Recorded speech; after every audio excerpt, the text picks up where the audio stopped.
Oh, Brown, will you fasten this for me, please? They make them so tiny. Mm-hmm. Mon cher, do a special favor for me tonight. Only name it and it's done. It is very special. And there are limits to what I will do for you? Yes, many. But they're all political, thank goodness. Just do not wear the handkerchief tonight.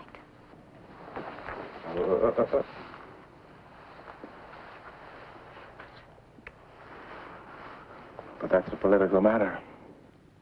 You are more than a leader of labor now, my darling. From tonight on, you cannot show partiality. Renee, you are innocent. Who elected me to the Legislative Council? The workers. Therefore, whom do I represent? The workers. And the hawk is their symbol. And who has stolen the symbol to exploit your influence with the workers? The terrorists will stop at nothing, either to win you over or to crucify you. They may woo me, but they won't win me. Promise me that.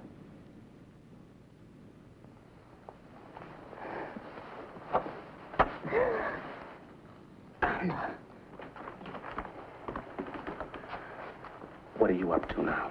Does my brother invite me to come in? They won't admit me by the proper door. Come in. I apologize to the not quite African wife of the new consul member. Gander, Who look. also is not quite so African as he likes to think.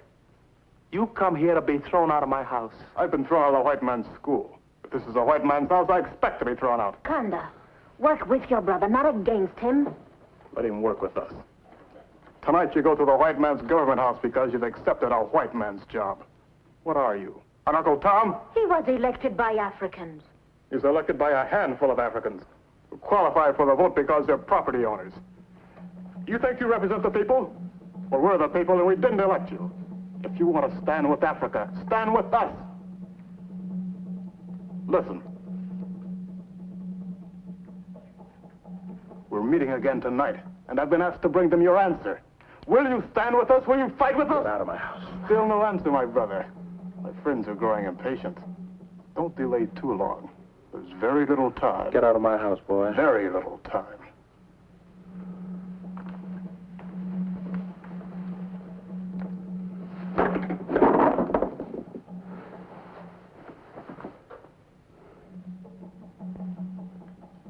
You will not reach him with anger. Don't tell me I shall reach him with love. Some nights I awake from a bad dream. You're alone. They've all deserted you. And I remember again the words of the proverb. Where then are your brothers?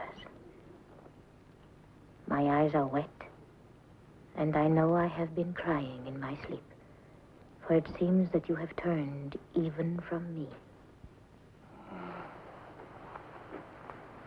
I will never turn from you, Renee. And in my anger and in my impatience, do not turn from me.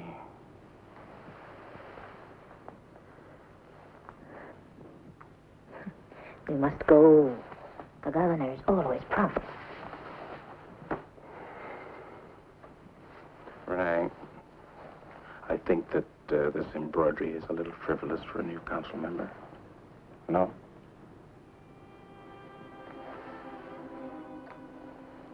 Yes.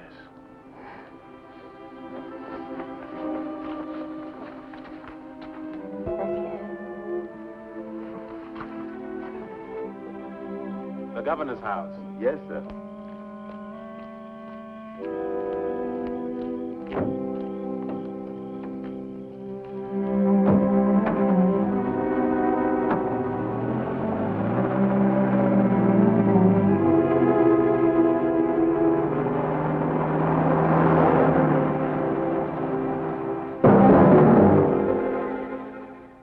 Barbara. Yes, dear.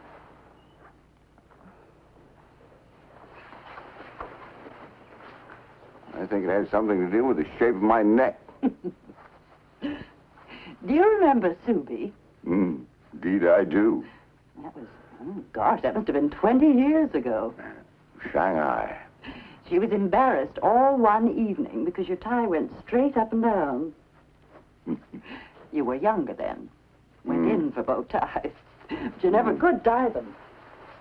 Ah, thank you. You must have a jacket of your own made right away. Not keep putting it off. Yep. Neither a borrower nor a lender be. Uh-oh. Barbara. Bruce. I suppose you didn't bother to try it on. Matter of fact, I didn't. The inspector looked to be about my size. Well, you'll have to wear your white suit. You know, some of the fellows around here wearing... I can think of no better way for the newest member of the colony to endear himself than to appear at the governor's reception in pajamas. The night they arrested us, it's kind of fond of that color. Chartreuse, I think. Aqua. Did you lock the back door? No, Bengal will attend to it. Aqua? I thought... Anyway, the Chinese guards were extremely envious. Bruce, I hope you'll make it a point to speak to Obam tonight. Matthew seems to be quite worried about him. Well, Matthew will be there, too. He'll see that we meet. Well, do I pass? Bruce, do me a favor.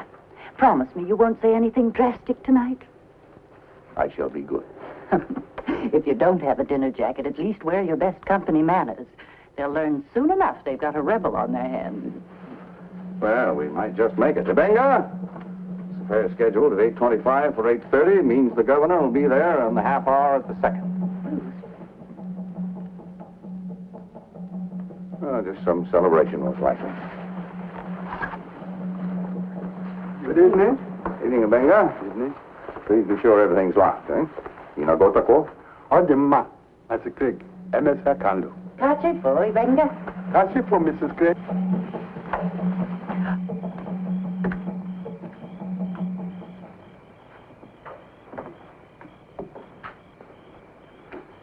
Sorry, darling.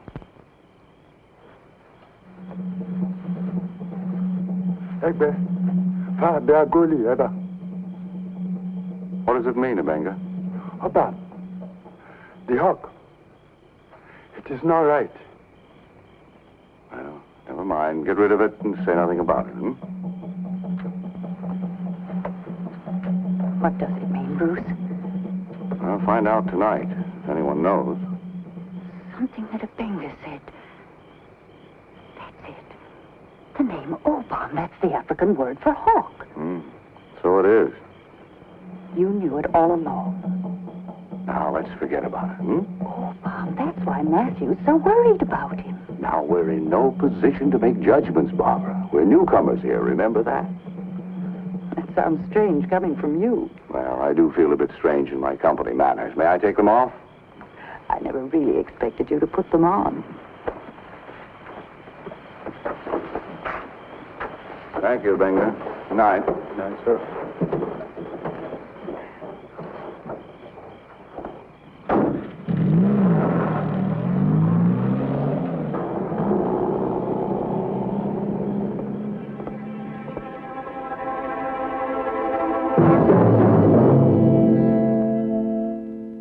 After all, they were here first. I can't blame them entirely. It's the only home they've ever known. That's all well and good. But look how they lived before we came here. Wait till we've been here longer. The whole trouble is they don't appreciate what's been done for them.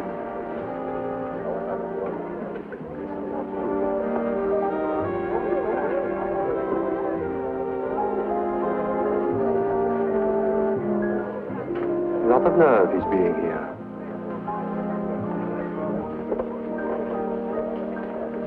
One of these days, he'll turn his savages loose and slit our throats.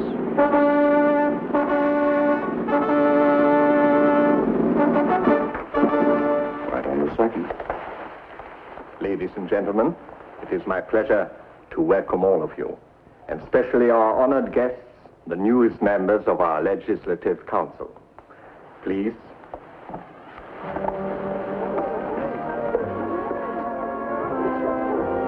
Administrator, but a bit too conservative for my taste. There. Ah, good evening, Mr. Gregory. Good evening. I say, Gregory, that must be the new American missionary over there. What's his name? Craig. Oh, yes, that's Craig, all right. Pity he didn't have sense enough to stay home. We've got enough do-gooders in this colony. Oh? If Craig and his kind hadn't taught these Africans how to read and put ideas in their heads, we wouldn't be having this trouble. Oh, come over, Gregory. People get ideas one way or another. What do you say, Inspector? I beg your pardon, Tom. What do I say about what? Gregory here thinks it's dangerous to educate the Africans. Much more dangerous not to. But then we don't see eye to eye about several matters. Now, someday you fellas will wake up to the fact. The most dangerous ideas these Africans have, they got from the church. Equality of men before God, brotherhood of races. Rubbish. The church doesn't believe them itself. From man's point of view. Now, look what happened to Orban. He was the pride and joy of the church. And then he got too vocal about some of their pet ideas. And what happened? They kicked him out. Excuse me. I don't think he was impressed, Gregory. It's just that being new to the colony, Your Excellency, I'm apt to be considered an ignoramus. Mr. Craig, human speech can encircle the earth in a few seconds. Yet no one can determine the truth of a political situation only a few hundred yards away. You may speak freely.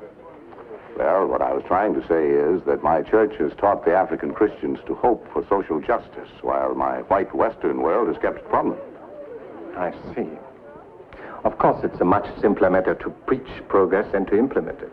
As a clergyman, you hardly need to be reminded of that. Touché. I take it you expect the church to stand on the side of African independence, come what may. Short of revolution? Well, I certainly wouldn't advocate violence, but in its beginnings, Your Excellency, the church was nothing if not revolutionary. The fact that today it's considered in some quarters as a defender of the status quo is unfortunate. I shall leave it to the inspector to give you assurance that my government at least has not endeavored to use the church. This has been most interesting, Mr. Craig, and welcome to Africa. Thank you, Your Excellency. I believe you left the governor guessing. Do him good. What about a coffee? Oh, thank you. What was wrong with the dinner jacket? Oh, I think I could have got into it 10 years ago. Thank you for the try, anyway. I'm sorry it didn't fit. Inspector, the governor said something about revolution. Are things that serious? Well, put it this way. In the past month, there have been 2 raids on plantations north of here by the terrorists. And someone in this district's been decorating the houses of the whites with dead oaks. What about the governor? I'd say this for him. He leans over backwards, to be fair. We have a curfew, but no martial law. He supports the vote for Africans, but he knows the danger of moving too fast. Won't let either the Africans or the Gregories take the law into their own hands. But while he thinks Obama needs watching, well, so far at least better give him all the rope he wants. You know the man with him? Pastor Mogo? Oh, no, not well, it is. I first met him at a conference in Switzerland. One of the finest minds in Africa. I realize that my congratulations on your election come a little late. I called at your home yesterday. I'm sorry I wasn't there. I've been wanting to hear your explanation of my brother's dismissal from the mission school. It may be that the principal acted hastily. But you know as well as I that the boy has been using the school as a center for political agitation. I hope I'm not intruding. Well, of course not. Obama, allow me to present Bruce Craig. Good evening. I've been looking forward to this, sir. I believe I am intruding. Obama, Mr. Craig has come from America at the invitation of the African Church. You will look far to find a more sympathetic listener. Perhaps then you'll enjoy hearing my explanation of why my brother was expelled from the school of your church. Oh, I hadn't heard of this, Matthew. It happened shortly before you came. My brother Kander is associated with Africa's independence movement. He's not what the church considers politically agreeable. Accordingly, he was expelled from its school for the same reason I was asked to leave the church. I've been wanting to hear your side of the story. The truth has but one face, Mr. Craig. I happen to believe that. But I also believe that one must look behind the face of truth to find the truth itself. Fear can make men act thoughtlessly and foolishly. I've been afraid. Doubtless you too have been afraid. I can assure you churches often have been afraid. The church that would claim my loyalty must not itself be claimed by fear. With that too, I can agree. This will be news to you, Matthew. When Mrs. Craig and I stepped out of the house this evening, we were greeted by a freshly killed hawk. Now, the truth there, of course, is that I'm a white man. But I'm more concerned about what lies behind the face of that truth. I give you my word, Mr. Craig. I had nothing to do with this unfortunate occurrence. I hope you believe me. I do, and I didn't mean to imply that you were associated with the incident. My opinion of you, sir, is based solely upon the esteem in which Pastor Amugo holds you. I am sorry to interrupt, but I'm afraid His Excellency would like to see my husband. Mr. Craig, my wife. How do you do? Pleasure. Welcome to Africa. I'm looking forward to meeting Madame Craig. She'll be happy to know that. Obama? Excuse us.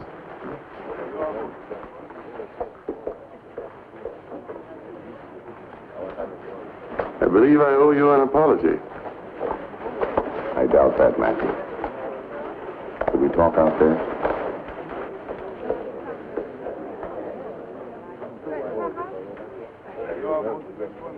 I should have told you about Obam's brother.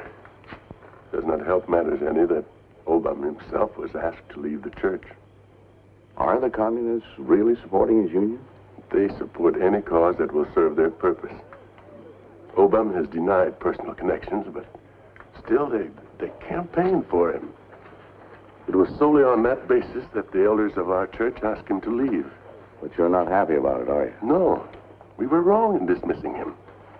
As long as he was in the fellowship, there was a chance the church could influence him. What do they mean, Matthew? I do not know. It has been happening more frequently. About the dead hawk, this is not the first time. The terrorists seem to be using it as a kind of warning. But so far, there has been no violence around here. But the word for hawk is Obama. Yes, it is the official emblem of his party. The terrorists are a radical element within the party, and they want to make it appear that Obama is in sympathy with them.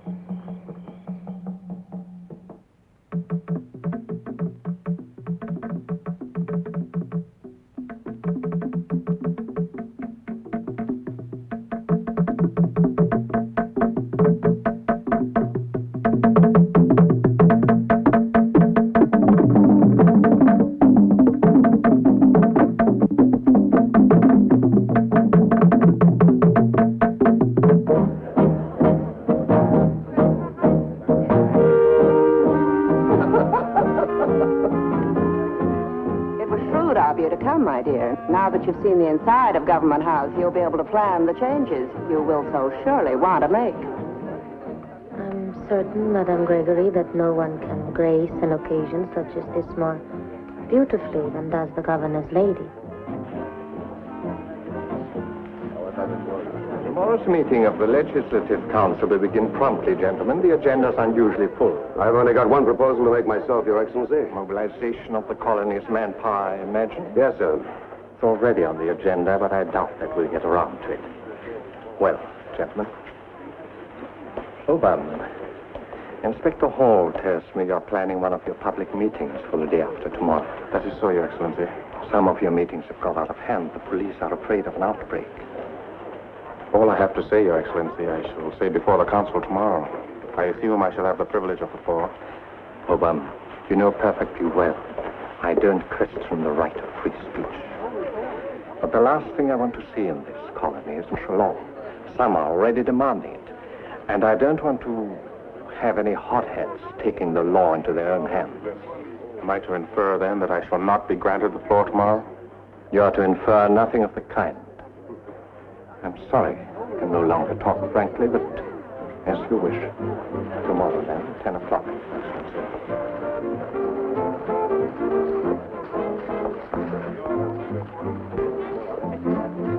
Obama's election to the council is quite an achievement, Rene. I know he's a university graduate, but still, it's quite a triumph for an African. Don't you agree? I must remind you, Mr. Gregory, that I am African, too.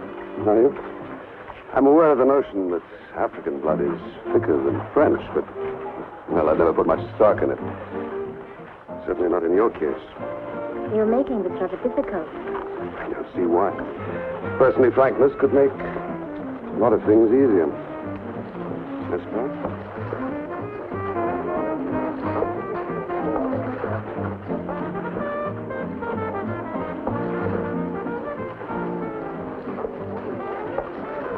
Thank you for the pleasant interlude, Rene. Obama, we were talking about your election. I'm looking forward to hearing what you have to say tomorrow. You'll hear it, Mr. Gregory. And you'll hear it from me, not my wife.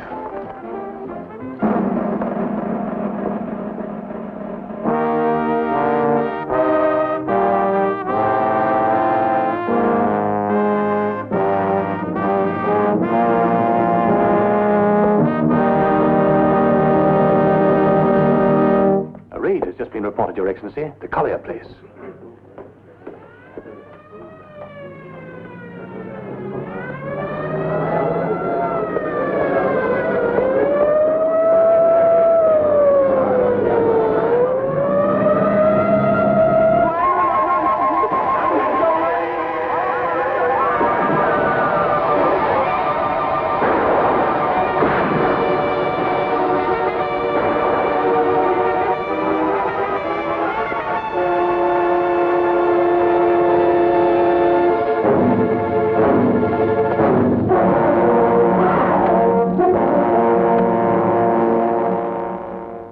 Must face the fact that lawless violence is no longer an academic matter. Last night's raid on the Collier estate ended in brutal murder. Coming on top of 2 recent acts of terrorism in the north, it compels us to frame a program of immediate action. Your Excellency. Mr. Gregory. You asked for a program of action. Now, if I knew the men responsible for these outbreaks, I'd name them. In that case, our line of action would be perfectly clear. I suggest Your Excellency ask Obama to tell us who they are. I must answer you directly, Mr. Gregory. I do not know. You make that statement in spite of the fact your brother Kanda is identified with radical elements of the progressive movement? I do, Your Excellency. I'm not responsible for the actions of anyone but myself, political or otherwise. What about the actions of your labor unions? Are none of them political? Or do you no longer represent them? I represent them, Mr. Gregory, but I do not compel them. Your Excellency, may I have the floor? You may, sir. Gentlemen, believe me, I do not know the men responsible for these acts of violence. My own effort thus far on behalf of the workers has been a call for political action and not for force. Thus far?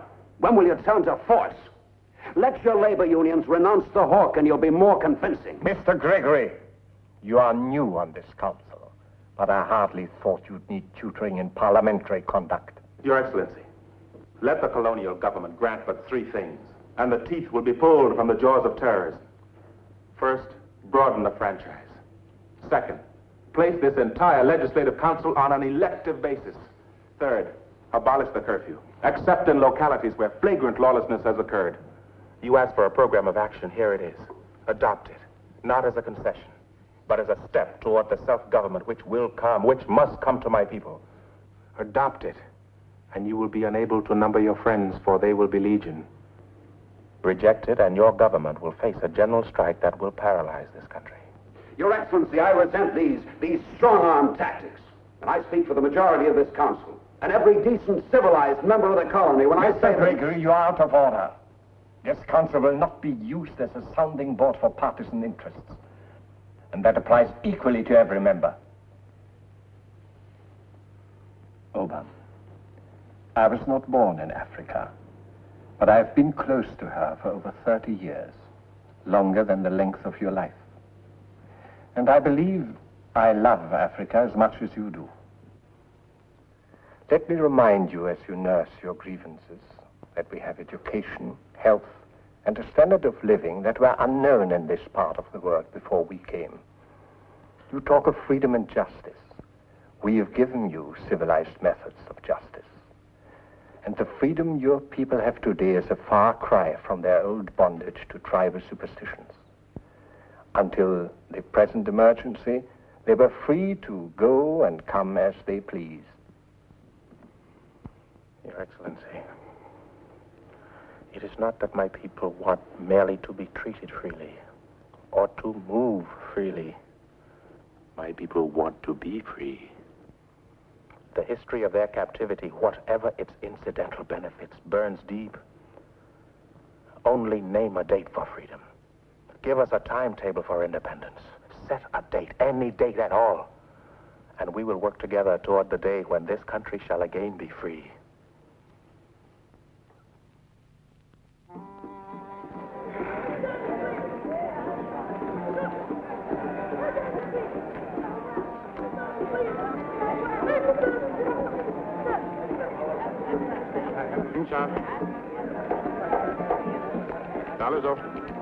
Dalo, sir.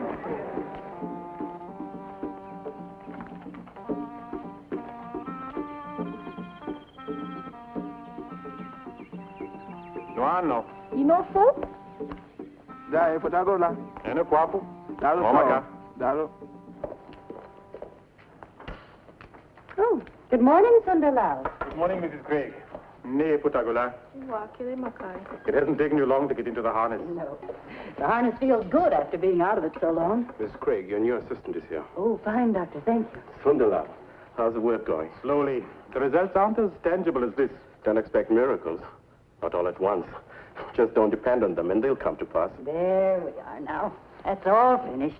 I gave your assistant her uniform. When she relieves you, I could use your help. We'll have to operate. Yes, Doctor.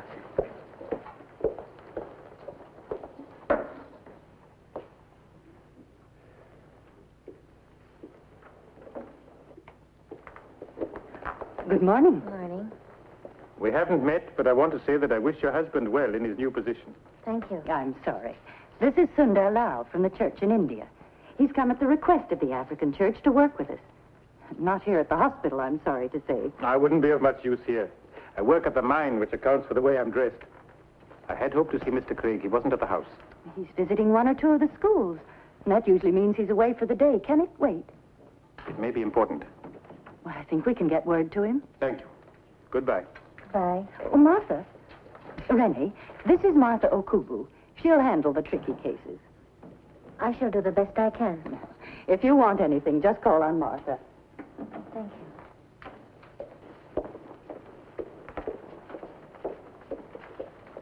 you. Kedu. O tinina inyo yun sobu. Azum. Jepu afei. Kankile. Abiago. Prego.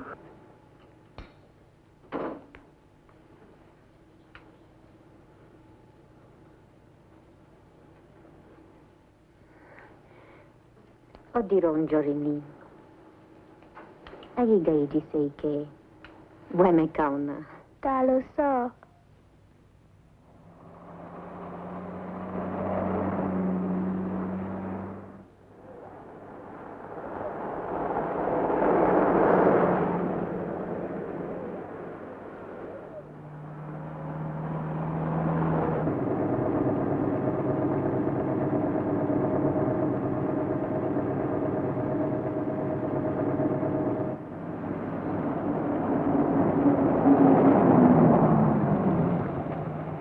Taken your land. They've taken your wealth. And what have they given you in return? Do you have more land? Those of you who once plowed your own fields now work the land of the white planter. For what? For a white man's salary? Do you have more wealth? Those of you who work in the white man's mines, what is your wealth? Is it the few coins you receive at the end of a week's hard labor? Is this your wealth? If you are Africans, listen to me. If this is your country, listen to me. If this is your land, listen to me. Yesterday, I sat on the white man's council.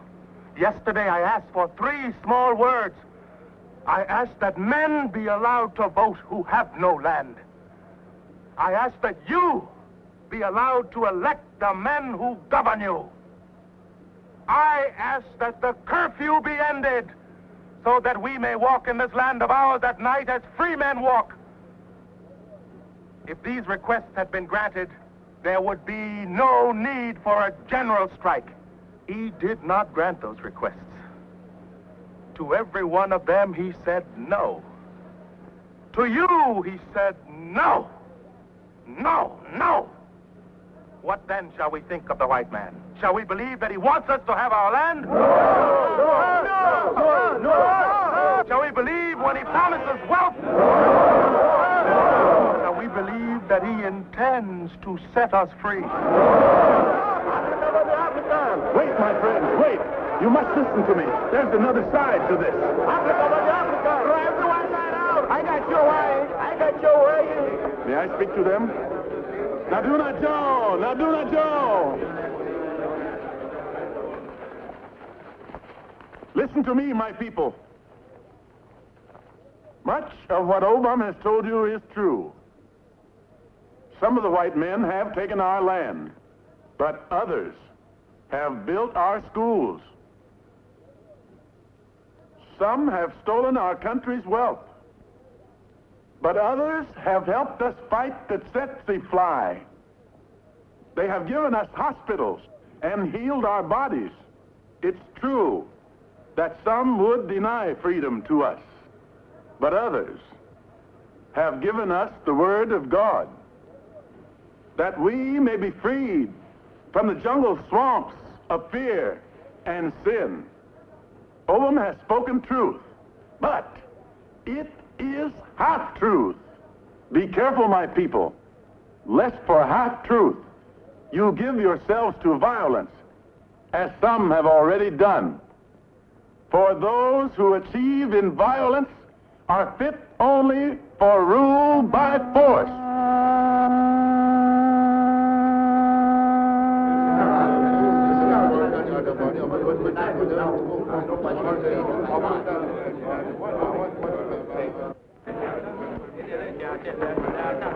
Obam, we must not become the kind of men we condemn. How do we justify ourselves if, hated because we are not white, we return that hatred simply because others are not black? We are working for a better tomorrow than that. Roger! Today, some of our children, many of them, are being trained for that tomorrow. And they are being trained in schools that were founded by white men and are maintained largely by white men. Hello. Where did you get your dreams? Where did you learn to hope? Come with me. I must go to town. Good. It's on your way.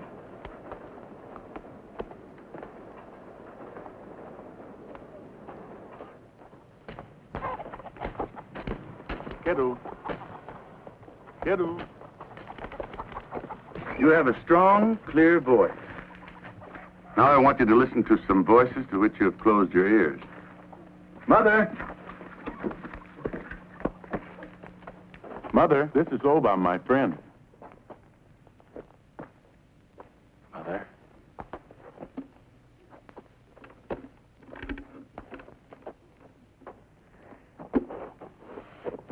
It is easy to be impatient, but remember this. When the first missionary came to this part of Africa, my mother was already a young girl. Is it not so, Mother? When the white missionary came, you were standing tall? Look at this picture. What do you see? A cross. What else?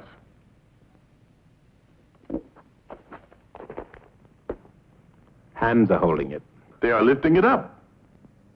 Brown, black, yellow, white, the hands of all men. This is a fantasy. It is reality, my son. This thing is happening on every continent, and you do not know it. You have been as one who sleeps. Not all of us have kept pace with the changes about us. That is our tragedy. It's not that we lack vision, but that our vision outstrips our daring. Always we drag one foot in the past. You speak for the old way of violence and hate, and you think you talk of revolution. Well, I tell you that a greater and more profound revolution has already taken place. In spite of the faltering of his church, Christ has taught our people that they are equal with others before God. Whether the world likes it or not, people are on the march here in Africa and all across Asia. And they will not be stopped. But the direction they take will be determined by men who lead. I pray that they be men of God. And where are such men to be found? In such places as this, my son. Obam, the church to which I give my loyalty is not this small group of men who've turned their backs on you and your brother. I should not still be serving the church if I had deserted because of short-sighted men in our midst. My church is a great company of 700 million Christians across the earth. The living church, of which you and I are a living part. Shall we, whose measure is the measure of man and not of the beast, return to the law of the beast? Our times call for men of noble vision and the courage to make the dream come true.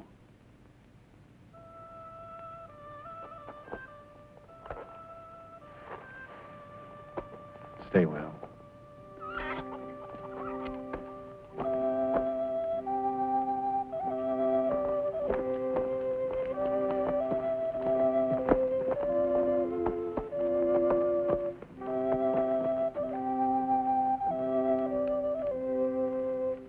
Naba. No.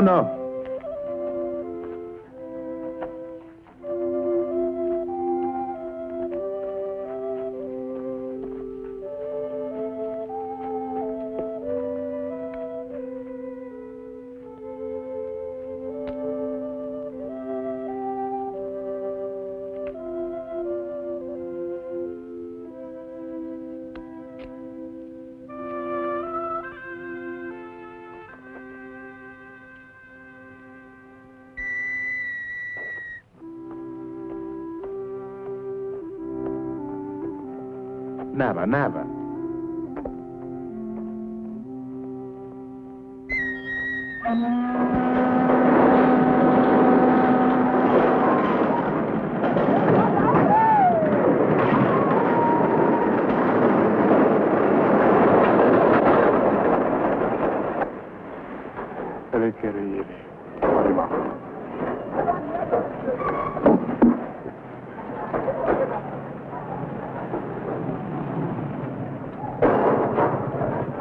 Gregory, what's this I hear about you chaps taking the law into your own hands? Well, Inspector, a few of us out here with our lives and investments at stake decided to protect them. You boys always arrive a bit too late. You can tell your friends the first one to try anything will be shipped home on the next boat. You mean if you have anything to say about it, which you don't. Look what happened to Jim Collier. Police cars roaring through the hills, sirens wide open. A big show. The trouble was, Inspector, Jim's throat was already slit. We've got a constitution in this colony, and we're going to see you abide by it. Keep that in mind. Save your heroics. And your skins. Sundalau! Thank you.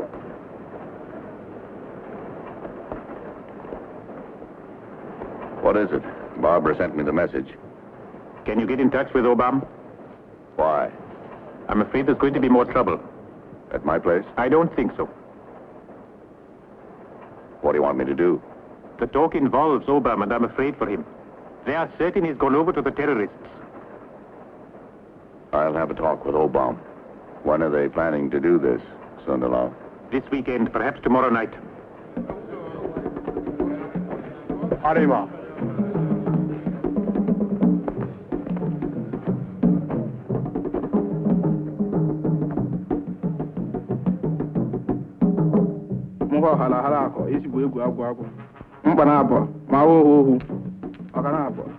Kanda, listen to me.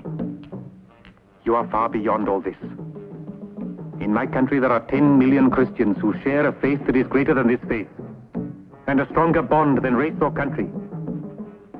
You will see. This pattern of superstition and fear belongs to Africa's past. What are you creating for her future? If you ever need help, let me know. I mean it. No matter what the circumstances, please call on me. I want to be your friend. Try me. Try me. Dịka ọkara akara abụọ chụchụkwu egwu. Ọbara abụọ abụchi isi sọsọ na-asị akwụ.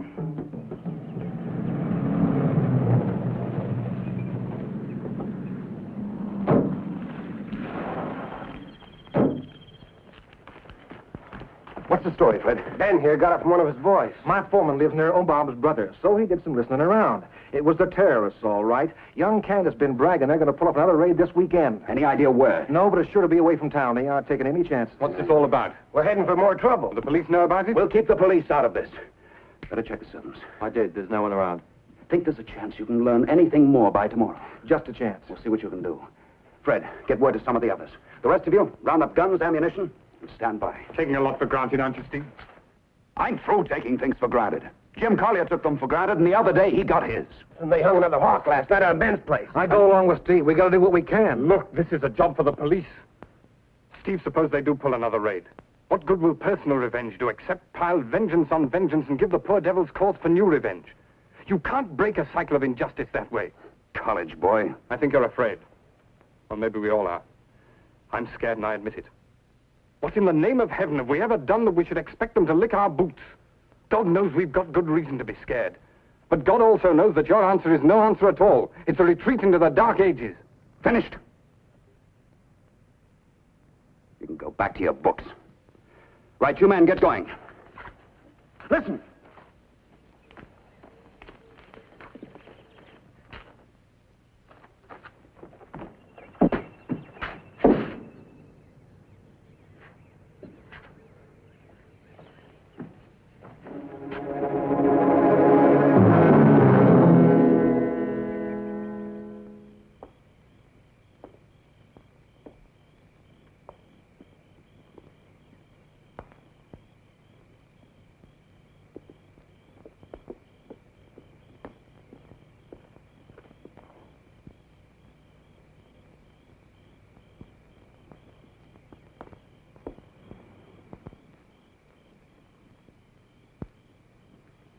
Did you speak at the mine? I spoke.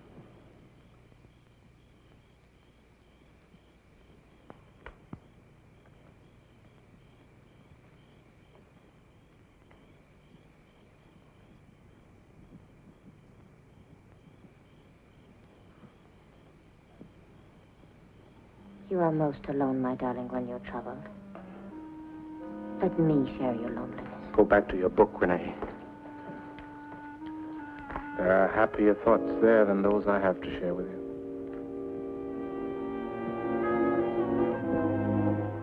Then I have been reading the wrong book. Diagnosis and treatment of the tropical diseases of the eye. I have been reading about the granulation of the eyelid, characteristic of trachoma. What's that got to do with you? I have volunteered my services at the clinic. There's much I have forgotten. The white man's hospital. The patients were African, so was the doctor. I must do something, Obama. I'm good for very little. How long must we wait? They will do nothing at any cost to themselves, and they intend to give us nothing unless we force it from them. You cannot be sure there's strength to force them. They are more afraid of a single raid than all the talk of a strike.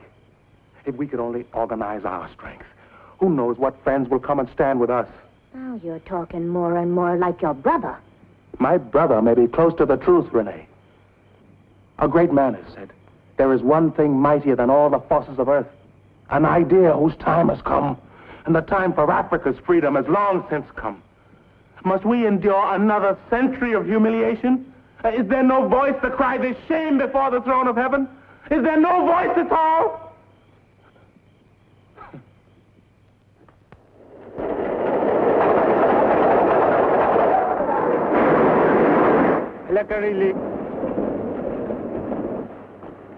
Lubano, Ngwa.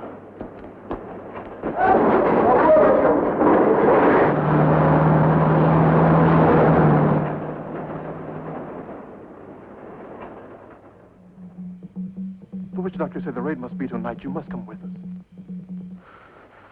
You're wrong. All of you. You put too much faith in magic. Called magic, superstition, or juju, it's necessary. It is foolishness. You were more convincing at the mine. You're beginning to sound like an African again. An African, yes, but not a bush African. You've attended too many schools and sat at too many conference tables. The foreigners are stupid. They taught me just enough to know that they're my enemy. But they couldn't make me forget Africa. Do you know that you need an army? An army to drive them out. Not the mumbo-jumbo of a witch doctor. You'll have an army in time, but you won't have a good one without juju. Everything else has failed you. So revive in our people their ancient faith. Give them back their tribal religions, and nothing will stop them. All we're waiting for is a leader. Come with us tonight, and our country can be reborn. Oh, I'll join you later. Don't disappoint us again, my brother.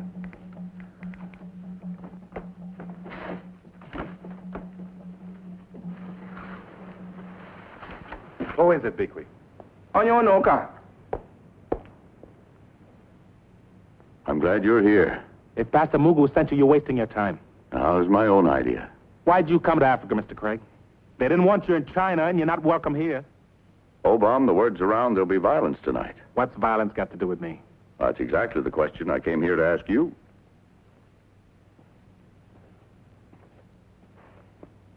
Very well. I once put my faith in reason and calm deliberation. My country's not free. I put my trust in the peaceful sanction of the boycott and the strike, and freedom's as far away as ever. I put my faith in the church, and the church has failed to support my people's claim to freedom. There's little choice left, Mr. Craig. I see. You see.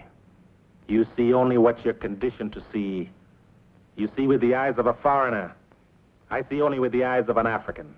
And we can never have the same vision. I wonder. Men like ourselves have shared the same vision, are sharing it, in fact, in many corners of the earth. And it's a vision that knows no color or race. I believe you had it once. You asked me why I'm here. Well, this is part of it. I don't want to see repeated the same mistakes we made in China. You have nothing to offer me. I think I have, because you've walked straight out of my past. You remind me of my son, and what I learned from him, that much I have to offer you. My son's name was Ming Dao. And when I first saw my son, he was already 10 years old. My associate in the church on the mission compound found him. He was dying in an epidemic that had already killed hundreds of Chinese, including the boy's parents. His mother and father had been members of our little congregation. So when the boy came under our roof, we decided to take care of him. We had no children, and in a few weeks, we adopted him.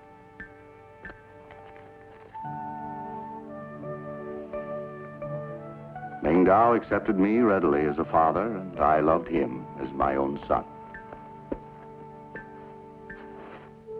Ming Dao grew up in the mission church, but it was never really his church.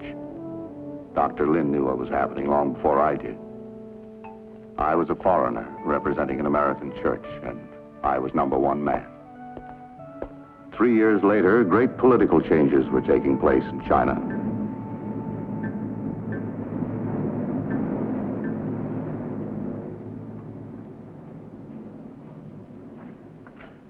More of the leaflets. What does this mean, Father? The new day has come. China full of Chinese. The foreigners must go home. Why, Father? You're a foreigner, aren't you? Let me see it, son. In the weeks that followed, the people were torn between their old loyalties and the bright promises of the new prophets. Woman, teleocean, 怎么也不能挂在。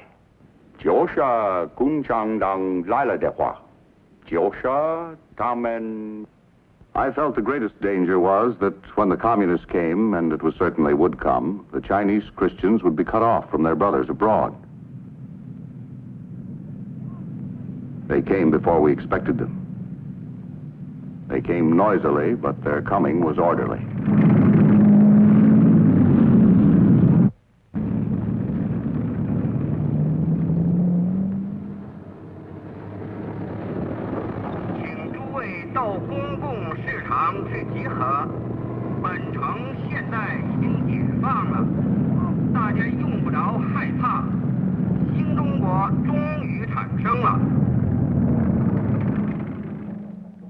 Changes were made gradually at first, then the new regime took over with a vengeance. And you were thrown out of China? No, we could stay if we so chose. I chose to stay. I could no longer work at the mission, but I was allowed to teach at the government college. There were restrictions, but for 3 years I saw this people's government at close quarters. I didn't realize how much closer those quarters were to be. Our first inkling of the new turn in events came when my position was canceled. I was ordered back to the mission and confined to the compound. We sent Ming Dao to live with friends until we could be sure of where we stood with the government. It was the last I was to see of him for some time.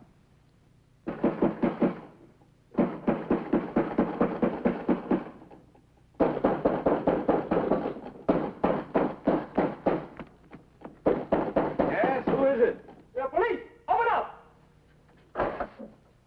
Barbara, get dressed. John. Do not make a disturbance, Mr. Craig. You are under arrest. Hands up! You won't need those. Quiet! Stay where you are! Bruce? You, Mrs. Craig, remain silent. Better do. Is Mrs. Craig under arrest, too? Certainly.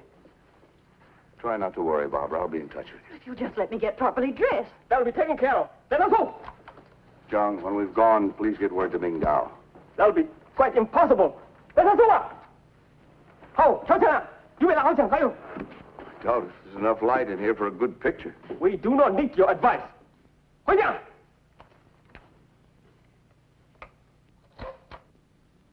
After a year or so, the affair became less like a comic opera and more like a bad dream.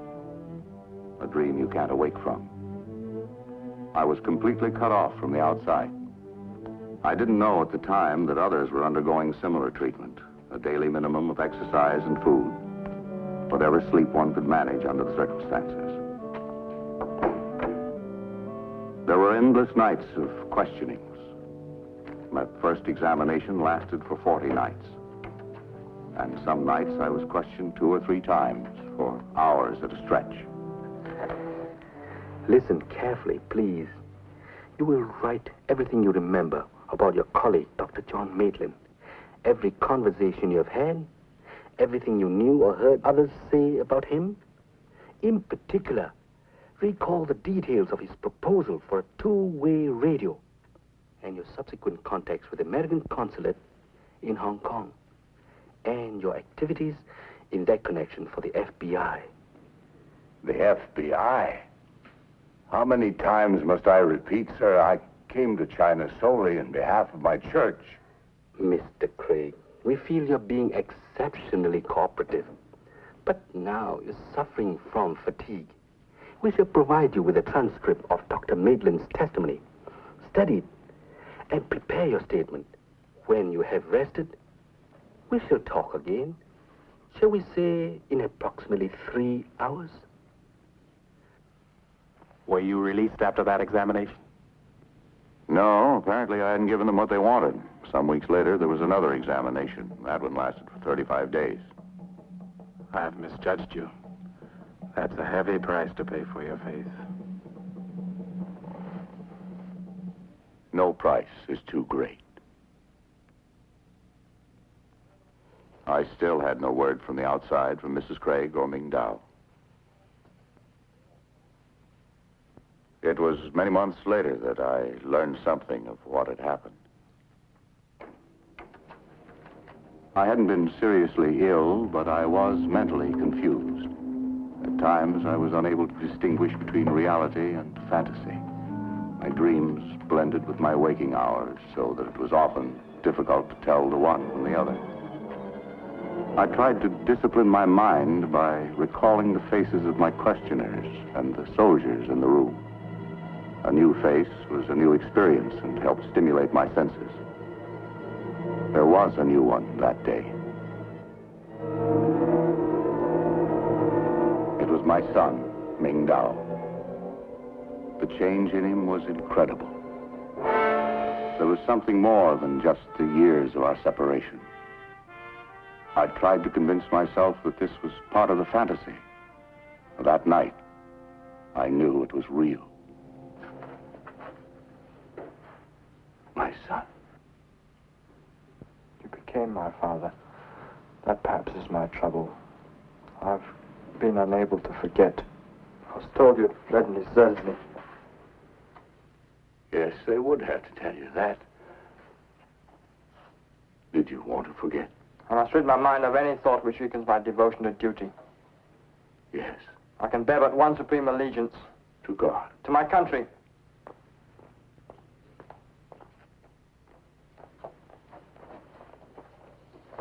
You must confess. The judges are impatient. Will you confess? No. Why? Why will you not confess? Because, my son, the charges are not the truth. What do the details matter? Of course they're not all true.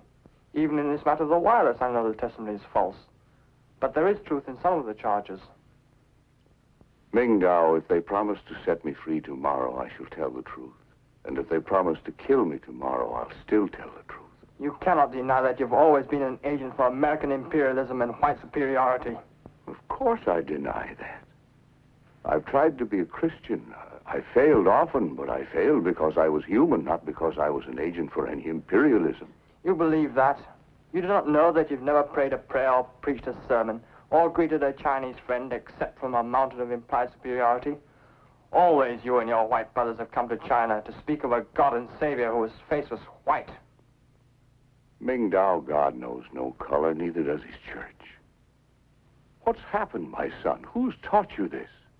Together with the people of our village, you built a church, in whom was legal title vested. Funds were received and collections taken. Who administered the money? Appointments were made to places of authority in the church. Who made them? You called in a Chinese home. Who occupied the seat of honor, and why? Because you were a finer, better man than the Chinese guest who was also there? No, because you have a white face, the gift of a white God. My son, I failed you. But remember, Christ has not failed you.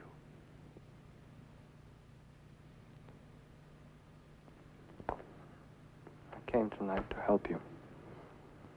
I'm here against orders, but I thought I could save you by persuading you to confess. Always I've lost the people I've loved. My parents, you, Missy Barbara. Son, you've lost none of us. And you've not lost Christ. I love my country, but I cannot help her. Much of what I've done in these past few years is in deep conflict with what I believe as a Christian. I can no longer put faith in the bright promises of the people's government. I've seen too much violence, too much oppression, too much bloodshed. It's rarely easy to bear witness to the truth. For you, Mingdao, it will be hard. But you're not alone, my son. Whatever comes, you're never alone.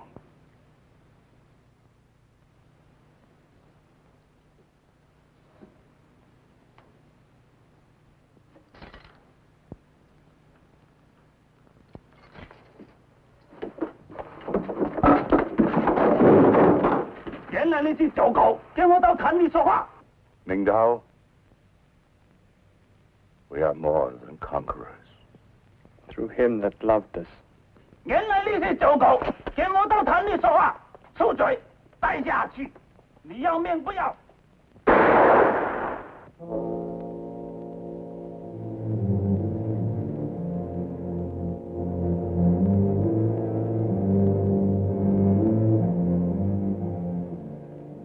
Through him that loved us.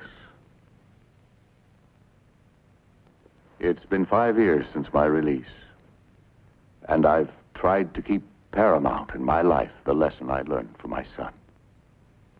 It's this: the greatest gift one man can give another is Christ. But the giving is not enough. The Chinese Christian, the African church must know that Christ is theirs. The gift is their very own, to hold and to give again. Because I didn't understand, I failed my son.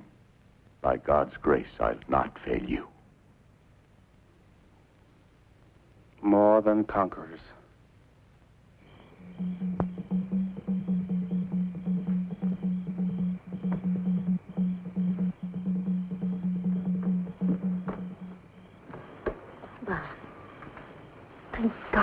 did not go. Renee, I'm no longer alone. Oh, Mom!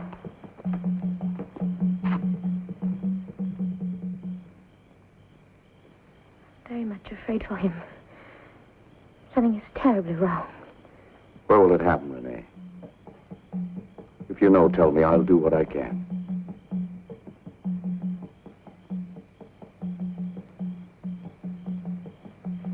They've gone to the Blaisdell plantation. It is too late.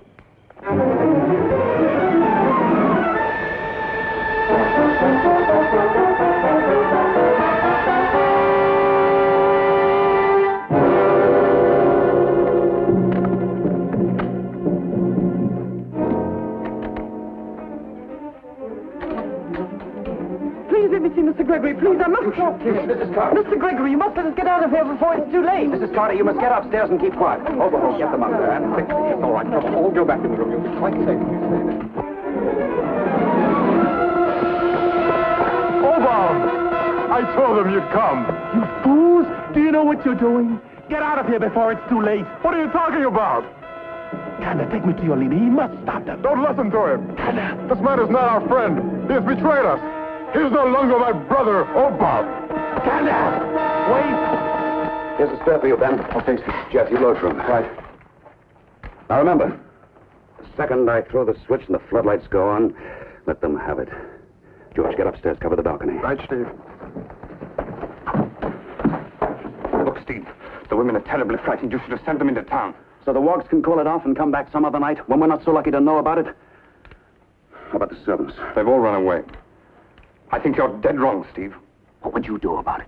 Maybe 50, 100 bloodthirsty Africans out there, ready to sack this place. Exactly what would you do? You should have notified the police. There may still be time. Any other suggestions, Overholt? Preacher, get away from that door.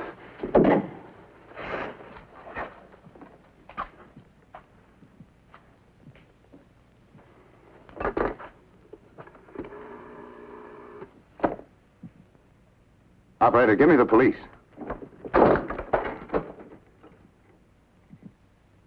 Steve, you won't solve anything by taking the law into your own hands.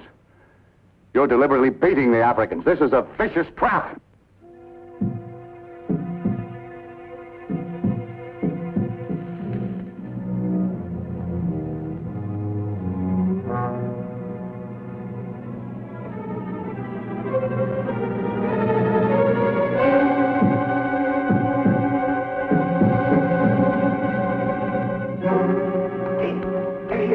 Let me know the moment they're all in the open. Very well, Gregory. You leave me no choice. Mr. Craig! Get back! It's a trap! It's Mr. Craig! Don't shoot! He's a friend! Over!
Craig.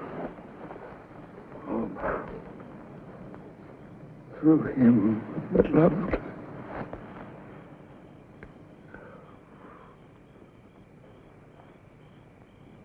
Through him that loved us.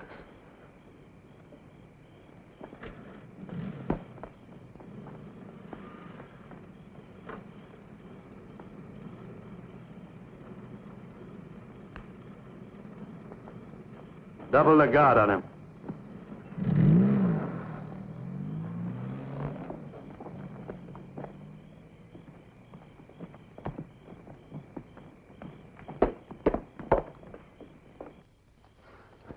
Getting to the hospital with the others and then head back for the compound. Oh, that's taught the devils a lesson they won't forget. Just a little bit too late again, Inspector. Go away, Gregory. You've done enough damage for one night. I don't think I like that remark, Inspector. No, I don't suppose you do.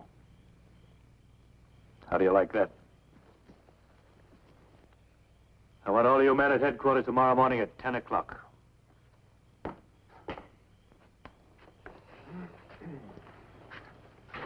Why don't you learn to use one of these things?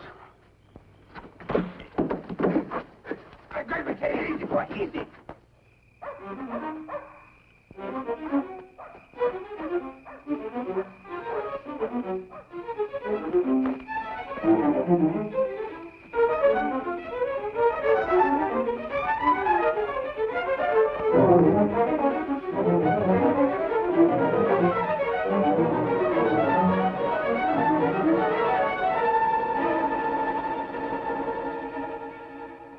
No matter what the circumstances, please call on me. I want to be your friend. Try me. Try me.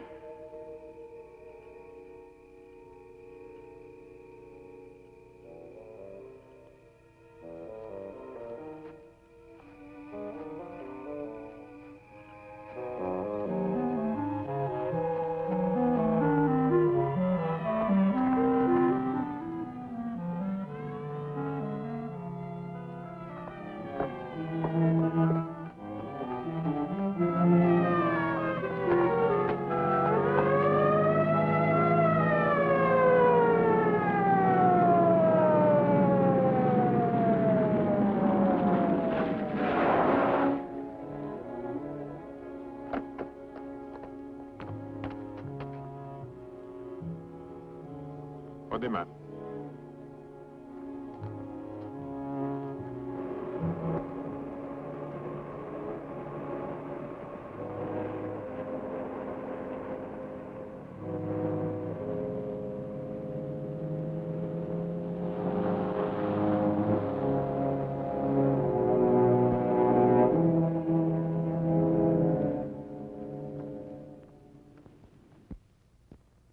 My people, our church invited Bruce Craig to come to Africa to join hands with us and to share with us his rich experience in another land.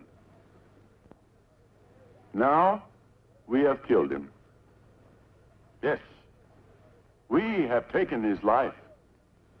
Our impatience, our hatred, and our blind, unreasoning prejudice have killed him. Is the cause for which he lived also dead?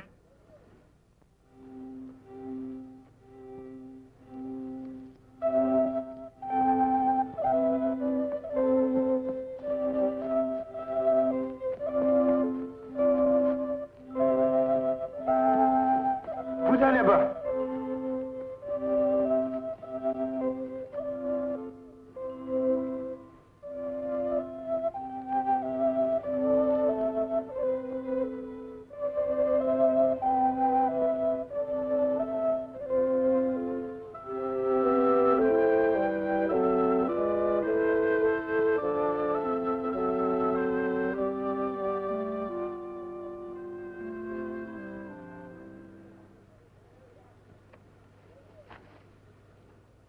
Because some of us were impatient.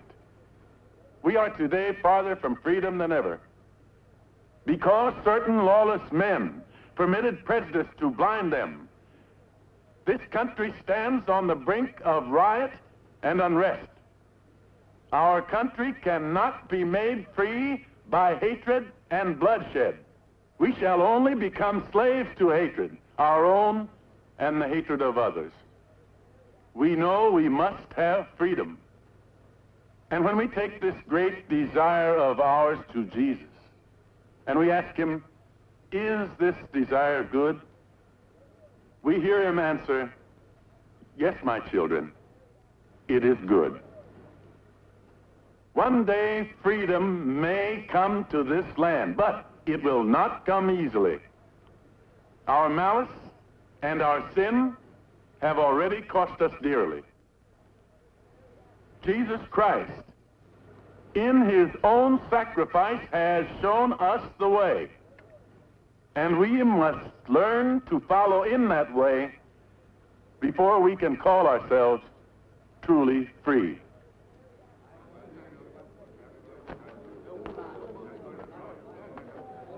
Obama!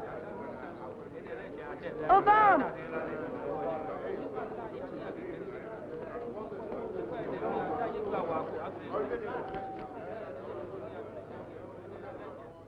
The charges are not true, Renee. But whether they find me guilty or not, I know that you will always believe me. And remember, my darling, I am no longer alone. All my love always. Obama.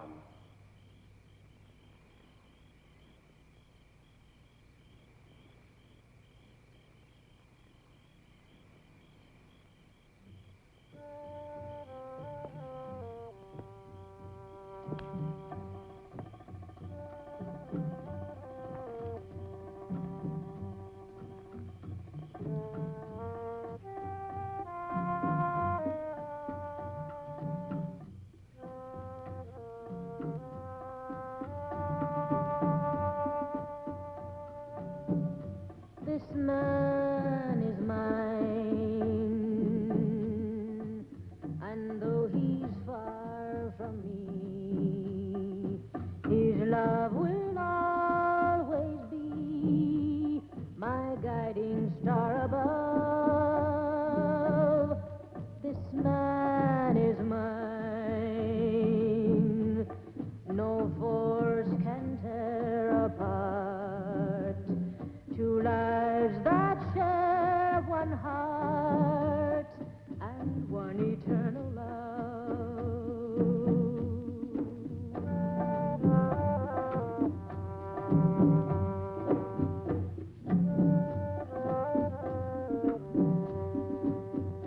I can hear his heartbeat say, Where you stay, I will stay. and my heartbeat answers low. Where you go, I will go. I will follow faithfully. That where you are, I may be. And heaven above will guide my love to me.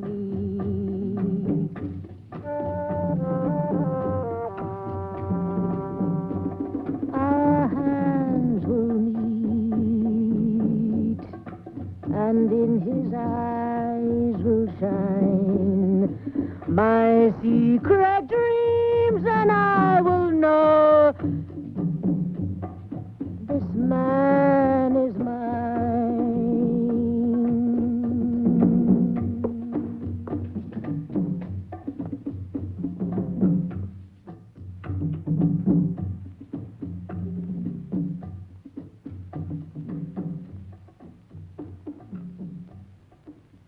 Sam's been given a separate hearing. The governor's leading over backward, to be fair.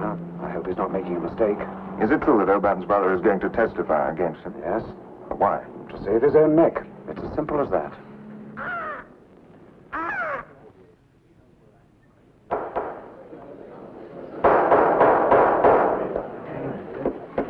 The court wishes to remind the prosecutor that this is not a trial. We are here to determine whether there is any just cause in bringing a formal charge against the accused. That is our sole purpose, and the court cannot permit any action designed to prejudice the case of the defendant. The prosecutor will accordingly refrain from further leading of the witness. He may proceed with his questioning. Now, Inspector, permit me to summarize your testimony. The court will correct me if I'm in error. You arrived at the house on the Blaisdell plantation shortly after 10 o'clock last Friday evening, accompanied by a number of the police. At the time of your arrival, there was intensive firing which originated from several parts of the house and was directed toward a large number of armed African men. These men were trespassing, apparently trespassing, on the Blaisdell property, with many of them endeavoring to escape. Further, you have testified that that 2 of the police apprehended the defendant at the scene and you ordered him taken in custody. Now, Inspector, in the light of the facts to which you have testified, can you tell the court whether the defendant was a party to the act of violence as charged? No, I cannot. No further questions.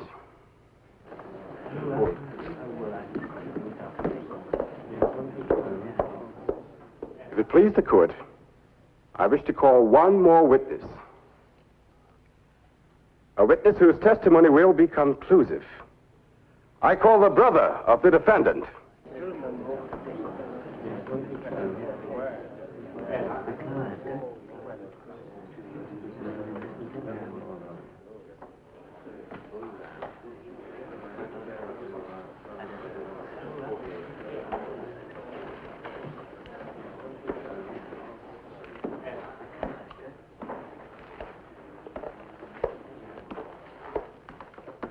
I swear by Almighty God that the evidence I shall give to the court shall be the truth, the whole truth and nothing but the truth.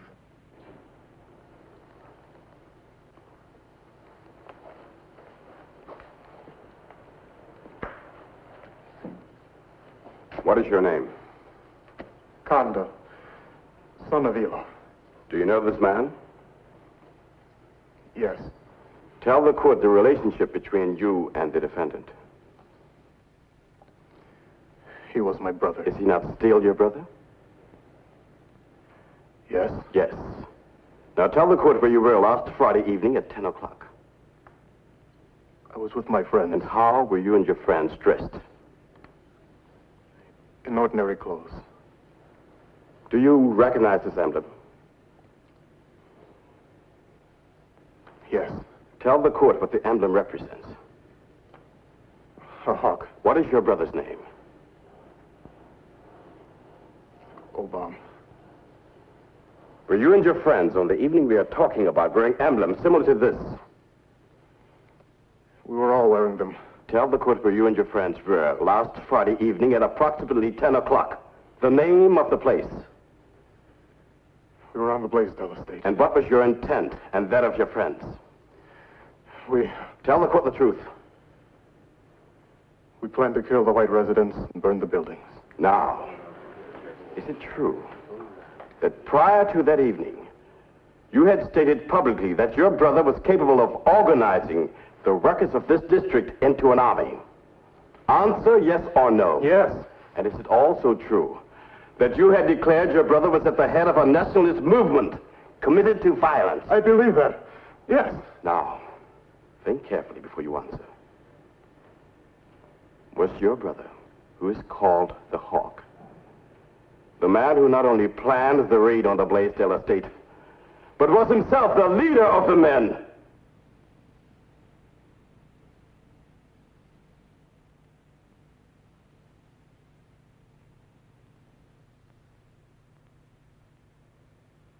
No.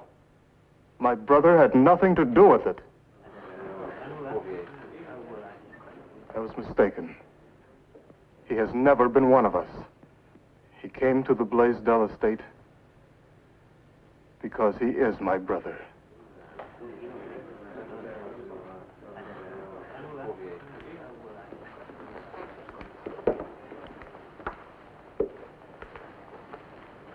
If it please the court. You may speak, but I must warn you that whatever you say may be given in evidence upon your trial. Your Honor, Kanda is indeed my brother.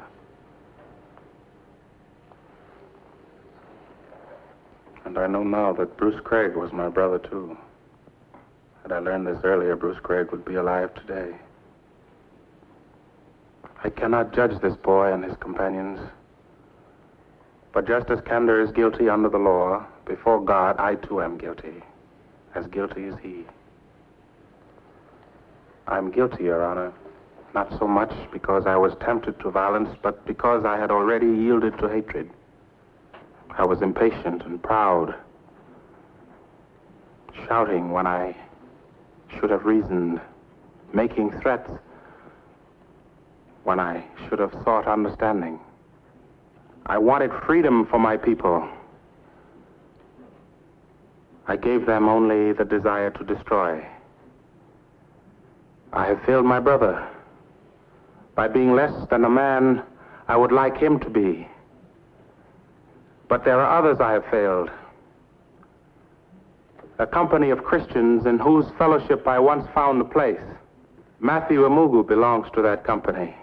So does Sunder Lowell, and Inspector Hall, and Mrs. Bruce Craig, and countless numbers whom I will never meet or know.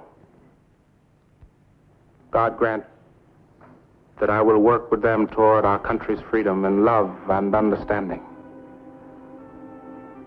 It is possible for a man to walk as a stranger in this land, alone. And the African will ask of such a man, "Where then are your brothers?" They will not ask this of me again. For I am no longer alone.